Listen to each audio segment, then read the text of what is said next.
কালপুরুষের রাশিচক্রের পরবর্তী রাশিটি হচ্ছে মকর রাশি। মকর রাশি ও মকর লগ্নের জাতক এবং জাতিকাদের ক্ষেত্রে 2025 সালের 5ই জুলাই থেকে 20 জুলাইয়ের মধ্যে সময়কালটি কেমন হতে চলেছে তা আজ এই ভিডিওটির মাধ্যমে সম্পূর্ণ বিস্তারিত আলোচনা করব। তো বন্ধুগণ, ভিডিওটি না স্কিপ করে সম্পূর্ণ দেখতে থাকুন, নচেত অনেক কিছুই কিন্তু অবগত হতে পারবেন না। এবং ভিডিওটির শুরুতে ভিডিওটিতে একটি লাইক করে যাবেন, কমেন্টে জয় রাধে গোবিন্দ লিখে যাবেন। ভগবানের আশীর্বাদে আপনাদের এই সময়কালটি কিন্তু অনেকটাই ভালো কাটবে। এবং এখনও যেনারা আমাদের চ্যানেলটি সাবস্ক্রাইব করেননি, আপনারা আমাদের চ্যানেলটি সাবস্ক্রাইব করে পাশে থাকা বেল আইকনটি ক্লিক করে রাখবেন। প্রথমেই জানিয়ে রাখি, শনি গ্রহ দ্বারা বিভাজিত গুণসম্পন্ন রাশিটি হচ্ছে মকর রাশি।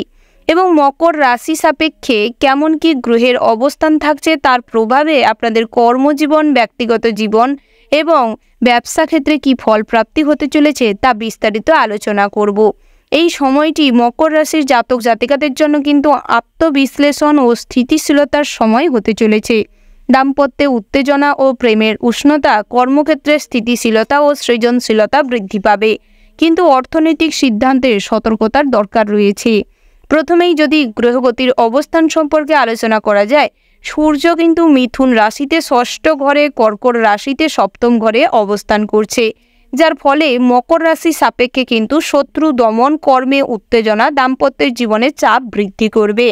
এবং চন্দ্রের অবস্থানের কথা যদি বলা যায়, বৃশ্চিক রাশি সাপেক্ষে 11তম ঘরে অবস্থান করছে কর্কট, সপ্তম ঘরে চন্দ্র অবস্থান করছে, যার ফলে মকর রাশি সাপেক্ষে বন্ধু ও অংশীদারিত্বের সঙ্গে সম্পর্কের গভীরতা সৃষ্টি করতে চলেছে।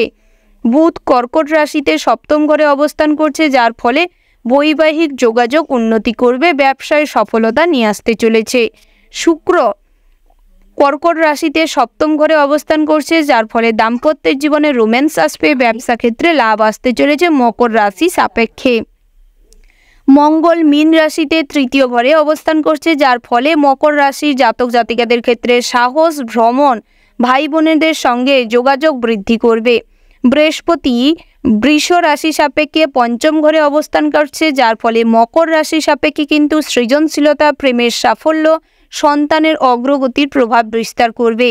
শনি কুম্ভ রাশিতে দ্বিতীয় ঘরে অবস্থান করছে, যার ফলে আয় ও বাক্য শক্তি অর্থাৎ মুখের বাচন ভঙ্গিমায় অনেকটাই কিন্তু নিয়ন্ত্রণ আসবে। রাহু মীন রাশি সাপেক্ষে তৃতীয় ঘরে অবস্থান করছে, মকর রাশি সাপেক্ষে আপনাদের আত্মবিকাশ এবং আত্মপ্রশংসা, আত্মপ্রতিভার বিকাশ ঘটাবে।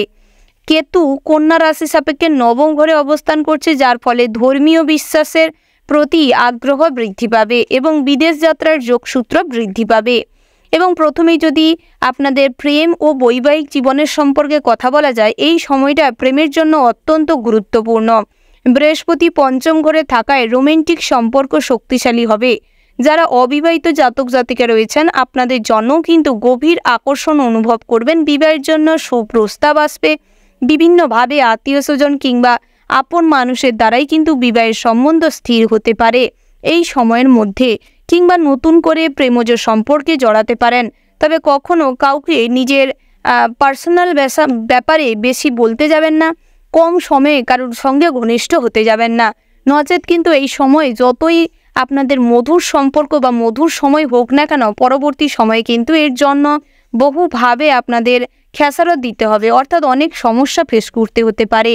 কর্মজীবনের কথা যদি বলা যায়, সূর্য ও বুধের প্রভাবে কর্মক্ষেত্রে কিন্তু নেতৃত্বের দায়িত্ব বৃদ্ধি পাবে, অর্থাৎ কর্মক্ষেত্রে আপনাদের নেতৃত্ব দেওয়ার ক্ষমতা বৃদ্ধি পাবে।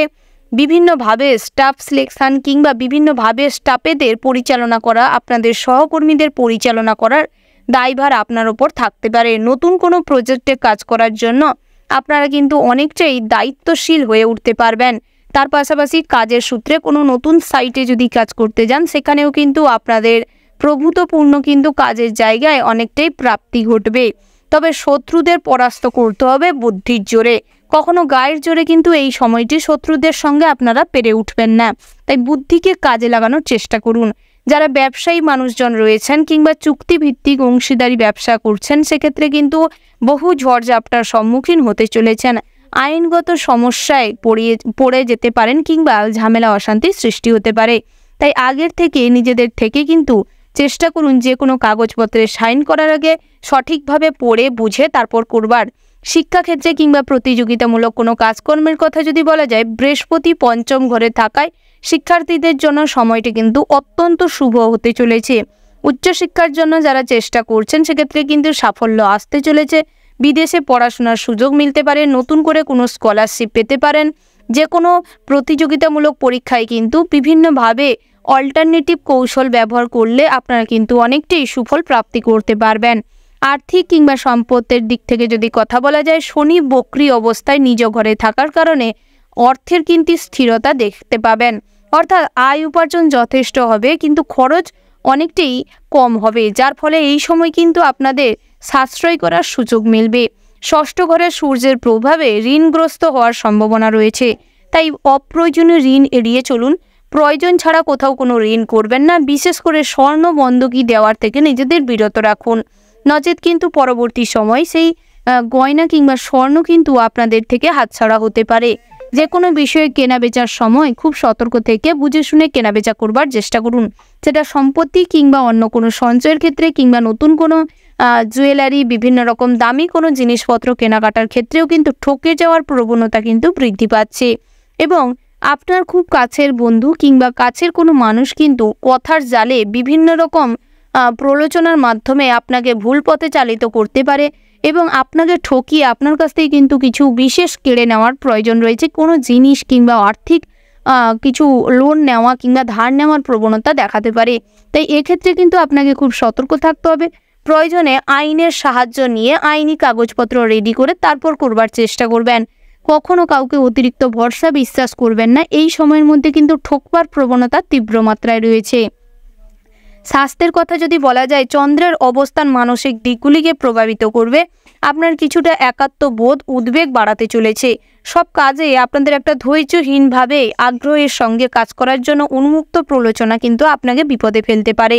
নিয়মিত ব্যায়াম করুন, বিভিন্ন রকম মেডিটেশন করুন, স্বাস্থ্যকে চেকআপে রাখার চেষ্টা করুন, তাতে করে কিন্তু স্বাস্থ্য অনেকটা ভালো থাকবে। তবে অতিরিক্ত সন্দেহবাতিকতা, অতিরিক্ত উত্তেজনাবশত কোনো কাজকর্ম, হঠকারী সিদ্ধান্ত, এই ধরনের কাজকর্ম এড়িয়ে চলুন, নচেত কিন্তু মানসিকভাবে বিভিন্ন সমস্যা তৈরি হতে পারে। পারিবারিক জীবনের কথা যদি বলা যায়, পিতামাতার স্বাস্থ্যের দিকে নজর দিতে হবে। ভাই বোন কিংবা বাড়িতে থাকা যে কোনো ছোট সদস্যদের দিকে কিন্তু খুব মনোযোগ দিতে হবে, কারণ আপনার অন্যমনস্কতার কারণে কিন্তু তাদের জীবনে ঝুঁকি আসতে চলেছে, ঝুঁকি বাড়তে চলেছে। তাই আপনাদের যতটা সম্ভব তাদের ওপর কিন্তু নজর রাখার চেষ্টা করুন। তার পাশাপাশি নতুন করে কোনো সম্পর্কের মধ্যে জড়ানোর সময় খুব ভাবনা চিন্তা করে জড়ানোর চেষ্টা করবেন, নচেত আপনারা কিন্তু ইমোশনালি অনেকটাই কিন্তু অ্যাটাচমেন্ট বাড়তে পারে, যার ফলে পরবর্তী সময়ে কিন্তু মানসিকভাবে ক্ষতবিক্ষত হতে পারেন। বিভিন্নভাবে আপনারা কিন্তু নেগেটিভ চিন্তাভাবনা, নেগেটিভ কাজকর্মের প্রতি অনেকটাই আগ্রহ বেড়ে যেতে পারে। ভুল করে নিজেদের জীবনে কিন্তু ইতিবাচক প্রভাব আসতে দিবেন না। ভ্রমণের ক্ষেত্রে যদি বলা যায়, এই সময়টি মকর রাশির জাতক জাতিকাদের জন্য হঠাৎ ভ্রমণের সম্ভাবনা রয়েছে। অর্থাৎ মীন রাশি সাপেক্ষে মঙ্গল ও রাহু থাকার কারণে আপনাদের রাশি সাপেক্ষে কিন্তু ভ্রমণের ক্ষেত্রে আধ্যাত্মিক বিষয় কিংবা কর্মযোগে ভ্রমণের সম্ভাবনা রয়েছে।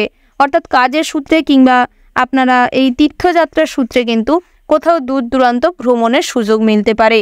তবে আত্মীয় স্বজন কিংবা আপন মানুষের দ্বারা ভ্রমণ করলে কিন্তু অনেকটাই শান্তি এবং কিছু পুণ্য সঞ্চয় করতে সক্ষম হবেন। বন্ধু বান্ধবের সঙ্গে কোথাও ভ্রমণ করলে কিন্তু খুব বুঝে শুনে ভ্রমণ করুন।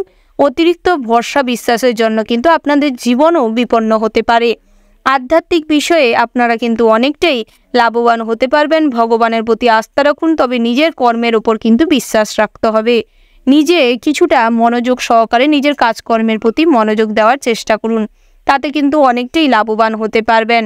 তো বন্ধুগণ, এই যে খারাপ গ্রহের যে অবস্থান কিংবা কিছু কিছু ক্ষেত্রে আপনারা দেখতে পাচ্ছেন যে কাজ করছেন তবে কিন্তু উপকার পাচ্ছেন না, এই সমস্ত ক্ষেত্রে আপনারা কিন্তু চেষ্টা করতে পারেন প্রত্যেক দিন শনি স্তোত্র পাঠ করতে এবং হনুমান চল্লিশার সময় করে পাঠ করতে।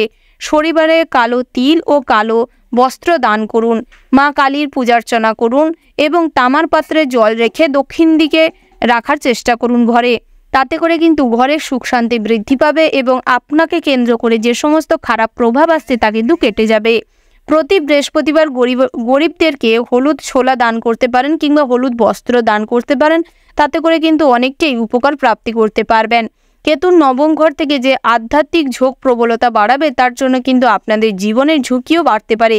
তাই এই ধরনের প্রতিকার যদি আপনারা মেনে চলতে পারেন, তাতে করে কিন্তু অনেকটাই খারাপ গ্রহ এবং খারাপ কাজের থেকে, খারাপ অ্যাটাচমেন্টের থেকে কিন্তু নিজেদের রক্ষা করতে পারবেন। তো বন্ধুগণ, এই মাসটি কিন্তু আপনাদের জন্য, অর্থাৎ এই সময়টি, অর্থাৎ 5 জুলাই থেকে 20 জুলাইয়ের মধ্যে কিন্তু সময়টি আপনাদের ক্ষেত্রে মধ্যম প্রকৃতির থাকতে চলেছে। তবে এই প্রতিকারগুলো মেনে চলতে পারলে কিন্তু অনেকটাই উন্নতি করবেন, ভালো থাকবেন। শুভ রত্ন যদি বলা হয় নীলাম এবং গোমেদ, পিত পোখরাজ। এবং শুভ সংখ্যা যদি বলা হয় 8, 4, 17। শুভ রং হচ্ছে নীল, ধূসর, কালো। এবং আপনাদের জন্য যদি বলা হয় শুভ দিন, অর্থাৎ বৃহস্পতিবার এবং সঙ্গে শুক্রবারও রাখতে পারেন।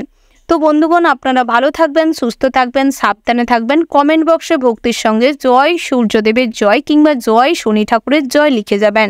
শনি ঠাকুরের আশীর্বাদে কিন্তু আপনাদের জীবনে অনেকটাই সুখ শান্তি বিরাজ করবে, অনেকভাবে আপনারা কিন্তু উপকৃত হতে পারবেন।